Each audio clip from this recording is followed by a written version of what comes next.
혼자가 아니라는 확신. 우리는 가장 절망적인 순간에 무엇이 필요할까요? 혼자가 아니라는 확신입니다.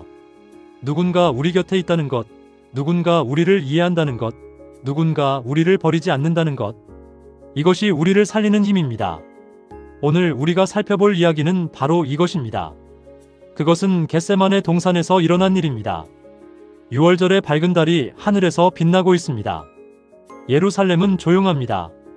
순례자들의 천막마을만 남아있고 모든 것이 고요합니다. 예수님과 제자들은 겟세마네 동산으로 천천히 걸어가고 있습니다. 이곳은 예수님이 자주 기도와 명상을 하기 위해 오던 곳입니다. 하지만 오늘 밤은 다릅니다. 예수님의 얼굴에는 깊은 슬픔이 드리워져 있습니다. 제자들은 이상함을 감지했습니다. 항상 평온하시고 위엄이 있으신 주님께서 갑자기 침묵에 잠기셨습니다. 그분의 걸음은 불안정했습니다. 마치 무거운 짐에 눌려 고통받는 것처럼 보였습니다. 예수님은 크게 신음하셨습니다. 2번이나 제자들이 그분을 부축하지 않았다면 땅에 쓰러졌을 것입니다. 동산의 입구 가까이에서 예수님은 대부분의 제자들을 거기 두고 베드로, 야고보, 요한 3명만 데리고 동산에 격리된 곳으로 들어가셨습니다. 이 세 제자는 그리스도의 가장 가까운 친구들이었습니다. 그들은 변화산에서 그분의 영광을 보았습니다. 하늘에서 들리는 음성도 들었습니다. 이제 당신의 큰 투쟁에 있어서 그리스도께서는 그들이 당신 가까이 있기를 원하셨습니다. 너희는 여기 머물러 나와 함께 깨어있으라고 예수님은 말씀하셨습니다. 그리고 조금 나아가 그들이 보고 들을 수 있는 거리에서 예수님은 땅바닥에 엎드리셨습니다. 여기서 무언가 무서운 일이 일어나고 있었습니다. 예수님은 죄로 말미암아 아버지에게서 분리되었다는 것을 느끼셨습니다. 그 심연은 너무 넓고 너무 검고 너무 깊었습니다. 예수님의 심령은 그 앞에 떨고 있었습니다. 평생 하나님의 임재 속에서 행하셨던 예수님이 이제는 하나님의 붙드시는 임재의 빛이 차단된 것처럼 느껴지셨습니다. 이것은 단순한 신체적 고통이 아니었습니다. 이것은 영적 고통이었습니다. 타락한 인류의 죄짐을 당신이 지셔야만 했습니다. 죄를 알지도 못하는 그분이 모든 사람의 죄를 지셔야만 했습니다. 죄가 그분에게 매우 무섭게 보이는 그만큼 그분이 지셔야 할 죄악의 무게는 컸습니다. 그리고 여기서 사단의 가장 무서운 유혹이 임했습니다. 사단은 예수님에게 말했습니다. 만일 그대가 죄 많은 이 세상을 위하여 보증인이 된다면 하나님과는 영원히 끊어질 것이다. 그대는 사단의 왕국에 동화될 것이며 다시는 하나님과 하나가 될 수 없을 것이다. 그리고 더 있었습니다. 사단은 가장 어려운 면을 들추어냈습니다. 세속적으로나 영적으로 다른 모든 백성들보다 우월함을 주장하는 백성이 그대를 거절했다. 그들은 그대를 죽이려고 찾고 있다. 그대의 교훈을 듣고 교회의 가장 중요한 자리를 차지하던 제자 중 하나가 그대를 배반할 것이다. 그대를 가장 열심히 따르던 자 중 하나가 그대를 부인할 것이다. 모든 사람이 그대를 버릴 것이다. 그리스도의 온 영혼은 이 생각을 몹시 싫어했습니다. 그분이 구원하고자 했던 자들, 그분이 그렇게 극진히 사랑하신 자들이 사단의 음모에 연결되리라는 사실은 그분의 마음을 찔렀습니다. 그때 예수님의 창백한 입술에서 나온 말씀은 이것이었습니다. 내 아버지여 만일 하실만 하시거든 이 잔을 내게서 지나가게 하옵소서. 하지만 즉시 그분은 덧붙이셨습니다. 그러나 나의 원대로 마옵시고 아버지의 원대로 하옵소서. 이것이 겟세마네의 모든 것을 결정하는 순간입니다. 예수님은 인간으로서 고통을 받으셨습니다. 인간으로서 죄악의 무게를 느끼셨습니다. 인간으로서 유혹을 받으셨습니다. 하지만 인간으로서 하나님의 뜻에 항복하셨습니다. 고통 가운데서 인간의 마음은 동정을 갈망합니다. 예수님도 그렇게 느끼셨습니다. 극도로 고민하는 가운데 그처럼 자주 축복하고 위로하며 슬픔과 어려움에서 보호하셨던 제자들에게서 어떤 위로의 말을 듣고자 하는 간절한 마음으로 그분은 그들에게로 가셨습니다. 그런데 무엇을 보셨습니까? 저희가 자는 것을 보셨습니다. 제자들은 자고 있었습니다. 베드로도 자고 있었습니다. 예수님의 품에 안겼던 사랑하는 제자 요한도 자고 있었습니다. 확실히 주님을 사랑했던 요한은 깨어 있어야만 했습니다. 요한은 그의 사랑하는 구주께서 극도의 슬픔에 처했을 때에 그분과 함께 열렬히 기도했어야 했습니다. 하지만 그들은 잠을 이기지 못했습니다. 혼수 상태에 빠져 있었습니다. 예수님이 가장 필요로 했을 때 제자들은 깨어있지 않았습니다. 예수님은 고통스럽게 일어나서 비틀거리며 제자들이 있는 곳으로 돌아가셨습니다. 시몬아, 자느냐? 내가 1시 동안도 깨어있을 수 없더냐? 시험에 들지 않게 깨어있어 기도하라. 마음에는 원이로되 육신이 약하도다. 예수님은 제자들을 책망하지 않으셨습니다. 대신 그들의 연약함을 용서하셨습니다. 그분은 여전히 그들을 염려하고 계셨습니다. 그들이 배반 때문에 받을 시험을 견디지 못할 것을 두려워하셨습니다. 다시 초인간적인 고통이 예수님에게 엄습했습니다.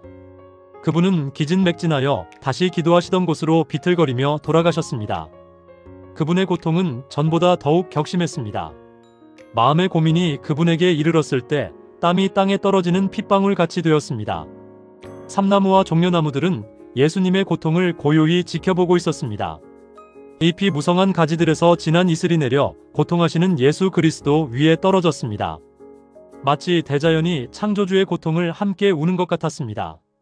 이 순간이 바로 세계의 운명이 결정되는 순간입니다. 두려운 순간입니다. 온 인류의 운명이 저울 위에서 떨리고 있었습니다. 그리스도께서는 지금이라도 범죄한 인류가 마셔야 할 잔을 거절하실 수 있었습니다. 그분은 이마에서 흐르는 피땀을 씻어버리고 떠나가실 수 있었습니다. 하지만 그때 무언가 일어났습니다. 하늘이 열렸습니다. 폭풍이 휘몰아치는 어두움 가운데 빛이 비추었습니다. 사단이 떨어진 그 지위를 차지하여 하나님을 모시고 서 있는 힘있는 천사가 그리스도 곁에 내려왔습니다. 천사는 그리스도의 손에서 잔을 취하려고 온 것이 아니었습니다. 그보다는 아버지의 사랑의 보증으로 그리스도께서 이 잔을 마시도록 격려하려고 온 것이었습니다. 천사는 그리스도의 고통의 결과로 구원 얻게 될 영혼들에 대하여 말하면서 그 천사는 그리스도에게 열려있는 하늘을 가리켰습니다. 그 천사는 그분의 아버지가 사단보다 더욱 위대하시고 능력이 많으시다고 말했습니다. 그분의 죽음은 사단의 계획을 완전히 좌절시키는 결과를 가져올 것이라고 했습니다. 이 세상 나라는 지극히 높으신 이의 성도들에게 주어질 것이라고 보증했습니다. 인류 가운데서 큰 무리가 구원 곧 영원한 구원을 얻는 것을 볼 때에 그분은 영혼의 수고에 만족하실 것이라고 말했습니다. 그리스도의 고민은 그치지 않았으나 억압과 좌절은 그분을 떠났습니다. 폭풍은 경감되지 않았지만 폭풍의 표적인 그분이 폭풍의 분노를 대면할 강한 힘을 얻은 것이었습니다. 그분은 침착하고 평온하게 되셨습니다. 피에 젖은 그분의 얼굴에는 하늘의 평화가 깃들었습니다. 이제 예수님의 마지막 말씀은 순복의 말씀이었습니다. 아버지의 원대로 되기를 원하나이다. 잠자던 제자들은 구주를 두른 빛으로 인해 깨어났습니다. 그들은 땅에 엎드러지신 저희 주님을 굽어보는 천사를 보았습니다. 그들은 천사가 구주의 머리를 그의 품에 들어 올리고 하늘을 가리키는 것을 보았습니다. 제자들은 천사의 음성을 들었습니다. 그것은 마치 가장 아름다운 음악처럼 안위와 희망의 말을 하고 있었습니다. 제자들은 변화산의 광경을 회상했습니다.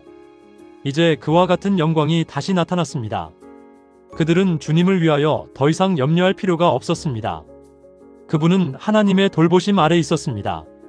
그분을 보호하려고 힘센 천사가 보내심을 받았습니다. 그리고 그때입니다.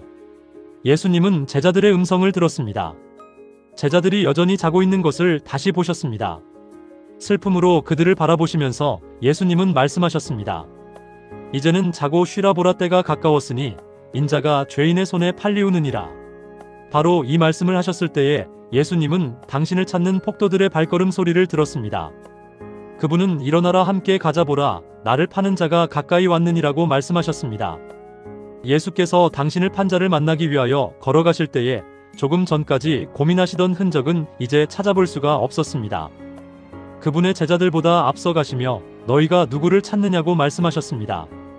폭도들이 나사렛 예수라고 대답했을 때 예수님은 네로라고 대답하셨습니다.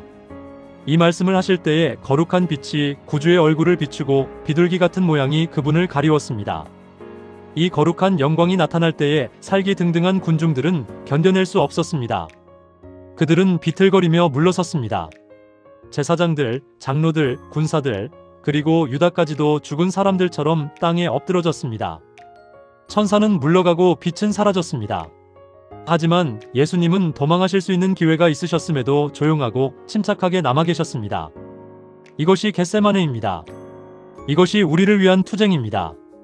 이것이 우리가 절대로 혼자가 아니라는 증거입니다. 예수님은 가장 절망적인 순간에 하나님의 임재를 경험하셨습니다. 천사가 옆에 왔습니다. 하늘이 열렸습니다. 하나님이 응답하셨습니다. 우리도 마찬가지입니다. 우리가 가장 필요할 때, 우리가 가장 외로울 때, 우리는 절대로 혼자가 아닙니다. 내가 혼자 있는 것이 아니라 아버지께서 나와 함께 계신다고 예수님은 말씀하셨습니다. 이것이 우리를 위한 말씀입니다. 우리도 혼자가 아닙니다. 하나님은 우리 곁에 계십니다. 항상, 어디서나, 어떤 상황에서나 그분은 우리와 함께 계십니다.